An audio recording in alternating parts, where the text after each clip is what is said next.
Bonjour, donc ici on est le 14 février, bon, il a fait bon, enfin il commence à faire bon, la neige a fondu et on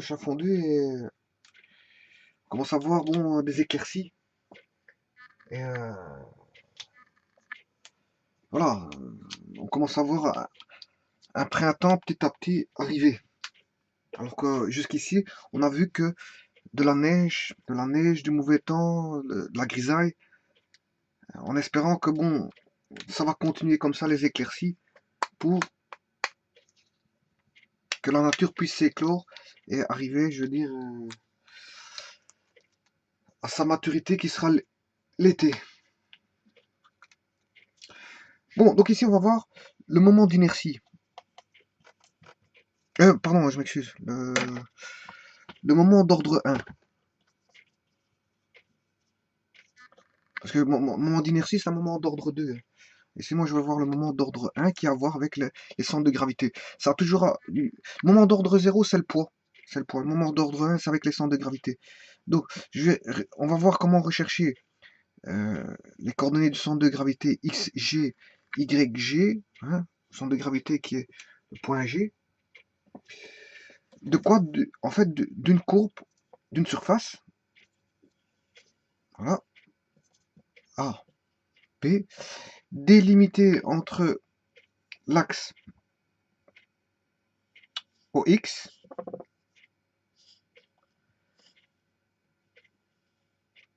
l'axe OX qui est ici, et les points A et B, les coordonnées du point, enfin les abscisses du point A.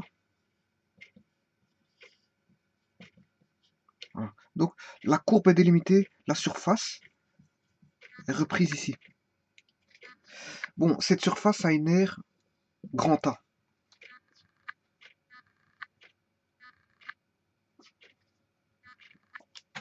Bon, voyons voir tout ça. Oui, j'ai oublié quelque chose. Parce que pour entamer tout ça, il faut que je décompose comme on l'a toujours fait. Enfin, comme on l'a toujours fait, bon, assez souvent. Si je décomposais en éléments dx.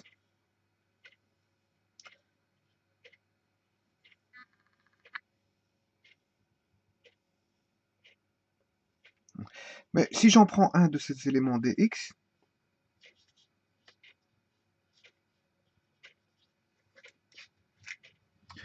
mais pour cet élément rectangulaire choisi, j'ai un centre de gravité qui va se retrouver en un point bien précis, que je vais appeler x ici.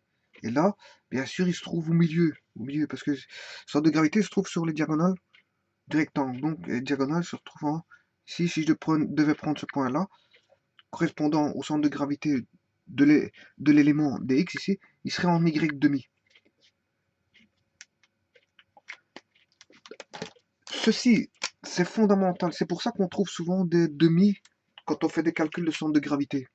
Le demi provient du fait que le centre de gravité élémentaire se trouve déjà au milieu. Alors, on va chercher le centre de gravité par rapport à x et par rapport à y. Bon, pour ça, il faut que je définisse le moment, la variation de moment, due à cet élément de surface y fois dx. Voilà. Cet élément de surface ici, je veux l'appeler ds. Il y en a toute une panoplie, bien sûr, qui décompose c'est la surface en éléments de surface ds. La somme des ds fait l'aire complète. Voilà. Mais attention que c'est une somme infinitésimale. Hein.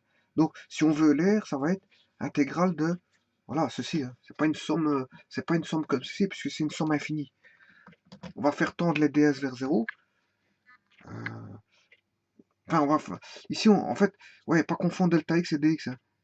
Mais ici, les delta x vont tendre vers 0 et la somme de tous les delta x, il y en a une infinité, c'est toutes des lignes vont donner l'air. Ça, bon, ça c'est le calcul intégral. Hein. Le calcul intégral donne l'air sous la courbe d'une fonction. Mais qu'est-ce que c'est que la variation de moment? Bon, j'ai défini la variation de longueur delta x, la variation d'air ds qui est un rectangle. Ici, j'ai pris un rectangle. Alors, la variation de moment par rapport à x, c'est égal à l'air fois la distance que possède le centre de gravité du rectangle élémentaire par rapport à... Alors, par rapport à quoi? À x ou y? Donc, je calcule le moment par rapport à x. Donc, moment par rapport à x, c'est la distance ici, par rapport à y. Donc, si je suis ici, ouais, voilà. Donc, en fait, le moment par rapport à x, c'est cette distance-ci. C'est la distance par rapport... Le moment par rapport à x, c'est la distance par rapport du centre de gravité de la surface élémentaire ds, qui est un rectangle ici, un petit rectangle, par rapport à l'axe x. Mais par rapport à l'axe x, la distance, elle vaut y demi. Donc, c'est y demi fois l'air. Maintenant, si je cherche le delta, enfin le d, la variation de moment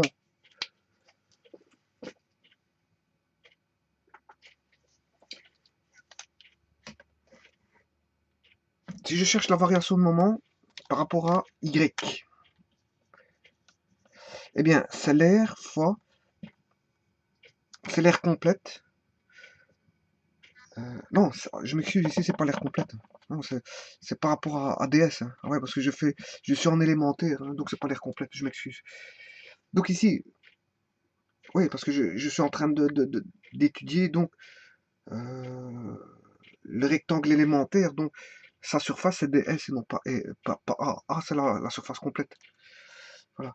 Et donc le moment, la variation de moment élémentaire de la surface ds ainsi décomposée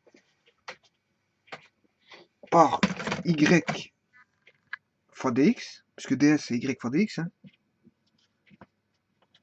eh bien, c'est en fait l'air qui est ds fois la distance à l'axe OY. Mais la distance à l'axe OY, en fait, ça fait x. Voilà.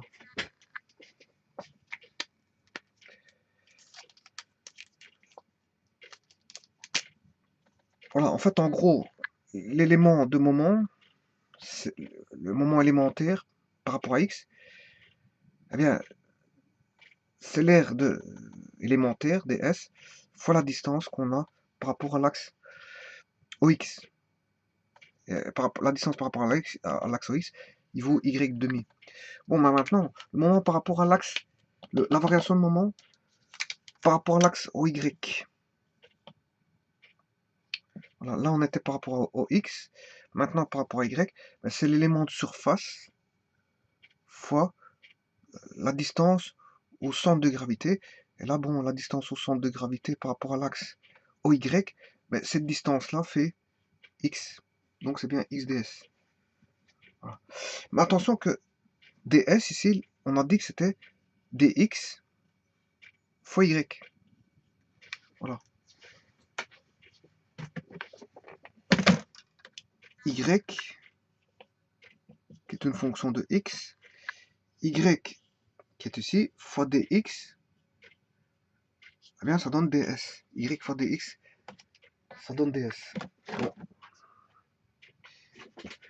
Alors, qu'est-ce que je peux écrire que le moment dn de x est égal à y demi fois ds, c'est combien? Y dx.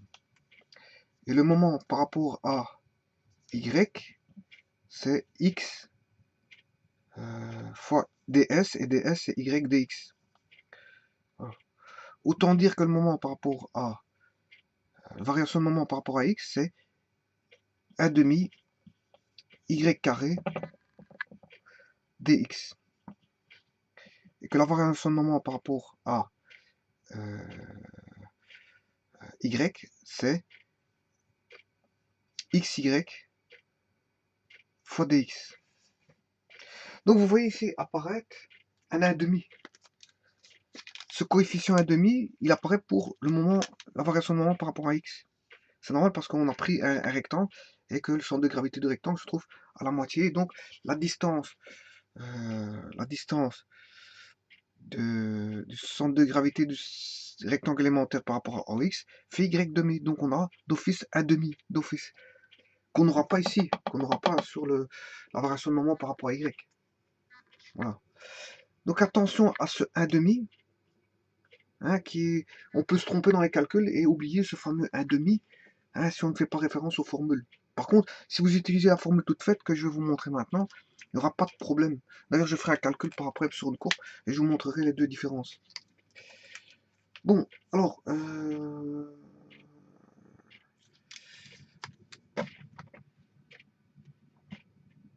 maintenant je calcule le moment complet. Mais pour calculer le moment complet, il suffit de sommer tous les MD. Voilà, entre les bornes x égale A, x égale A et x égale B. Voilà.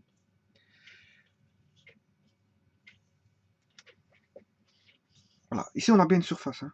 Bien une surface délimitée par x égale A, x égale B, l'axe au x et y égale f de x. Voilà. Donc il faut intégrer de A à B. Intégrale de A à B, A à B.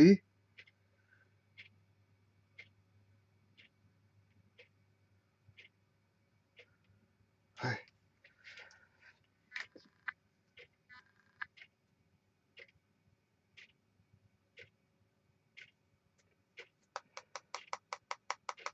Ouais, ici j'ai bien mis dx. Hein. Ouais. Bon, donc ici je dois mettre intégrale de A à B, voilà, pour x égale A, x égale B, x égale A, x égale B. Voilà, et donc ici aller chercher l'intégrale de A à B. A à B. Bon, le y est une fonction de x. Hein. Connaissant l'expression de la fonction, il suffit de remplacer dans le y là-dedans, et on aura tout du x. Donc, fatalement, les bornes d'intégration, c'est bien de x égale A à x égale B. On n'a pas de borne d'intégration en y. Pourquoi? Parce que je fais une différentielle par rapport à x. Donc, les bornes d'intégration, je les mets entre A et B. Et le y, je l'élimine en remplaçant, en l'explicitant, y égale f de x, on n'aura plus que du x. Et donc, on sait, voilà. Tout comme ici, y, je remplace par y égale f de x. Voilà. Donc, ce qui veut dire que intégrale de a à b dm de x, eh bien, ça fera le moment complet, m de x. Et m de x, on vient de le voir, c'est 1,5 intégrale de a à b y carré dx. A à b y carré dx, alors que le dm de y vaut m de y est égal à xy dx entre les bornes a et b. X égale a et x égale b.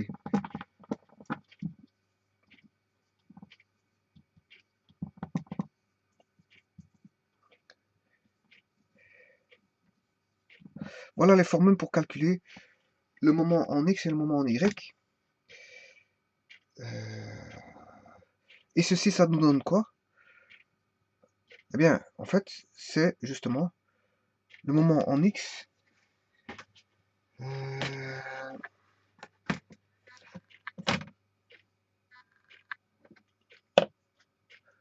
Le moment en x, c'est le centre de gravité en y. Le moment complet, hein. Le moment complet, c'est le centre de gravité en y fois l'air. Centre de gravité en y fois l'air, normalement.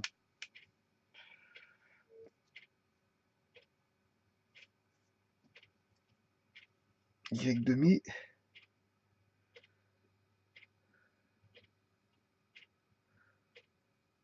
Ouais, donc c'est ça. Donc c'est ça. Le moment complet, la somme du moment, je peux dire que la somme du moment complet, en fait, c'est l'aire complète fois le centre de gravité YG.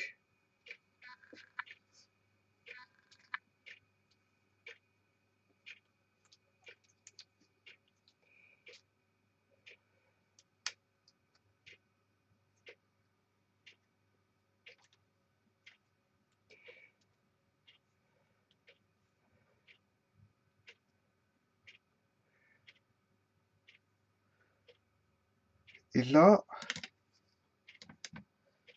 on a XG fois l'aire complète. Voilà, ça c'est bon. Voilà. Donc autant dire que le moment complet, c'est l'air fois le centre de gravité, cette fois-ci de la pièce toute faite. Alors que là, c'est l'air complète fois le centre de gravité de l'air toute faite en X. Là, c'est l'air complète fois le centre de gravité de l'air complète en Y. Alors que la variation de moment, ici, par rapport à X, ben, c'était le centre de gravité, c'est le centre de gravité en Y qui est, enfin, oui, en Y qui est Y demi fois l'élément ds. Mais si j'applique pour la totalité, la somme des deux, voilà, là j'ai YG fois A, et là j'ai le moment complet en X. Voilà. Vous voyez l'analogie? Ça c'est pour un élémentaire, ça c'est pour tout. C'est quand on somme tout. Les moments, c'est quand on somme tous les petits moments de toute la courbe, situés sous la courbe. Voilà. Et on a quoi? On a ceci.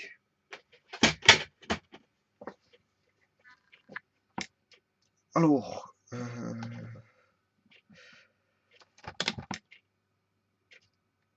donc autant dire pour trouver le centre de gravité, YG c'est quoi? Le YG, je vais d'abord faire le XG. Le XG, c'est égal à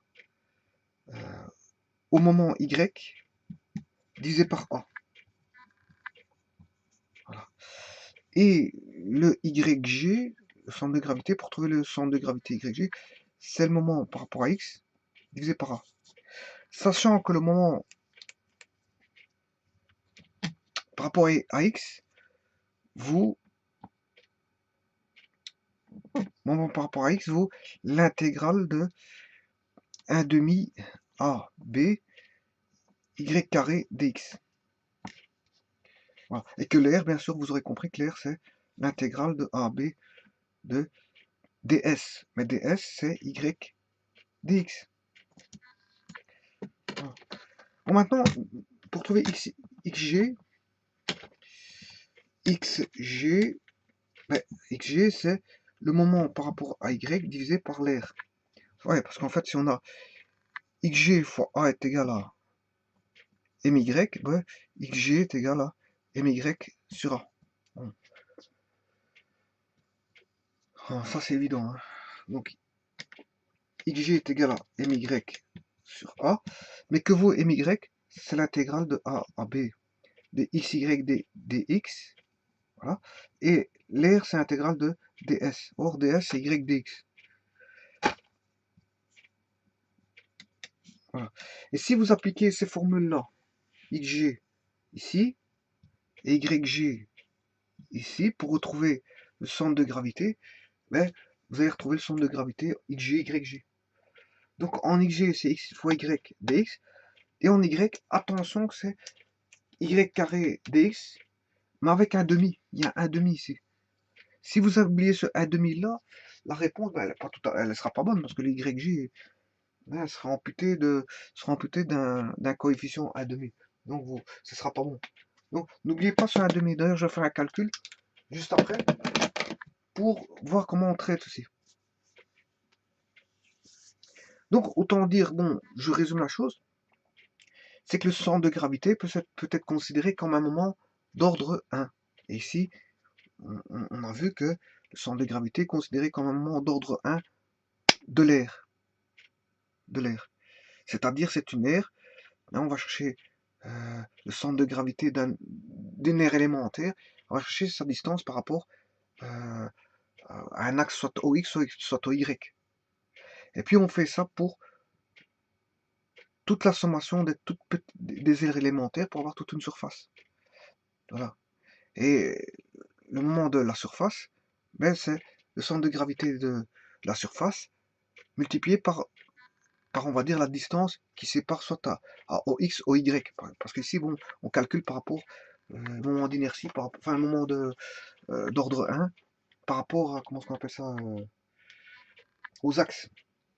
Voilà. C'est le moment d'une aire plane, hein, parce qu'ici on est dans le plan, moment d'une aire plane, par rapport aux axes OX, OY. Et donc il suffit d'aller chercher les distances OX, OY, mais pas par rapport à n'importe quel point, mais par rapport au centre de gravité de l'aire plane, et voilà, et d'en multiplier par leur R. Donc YG fois A, YG fois A.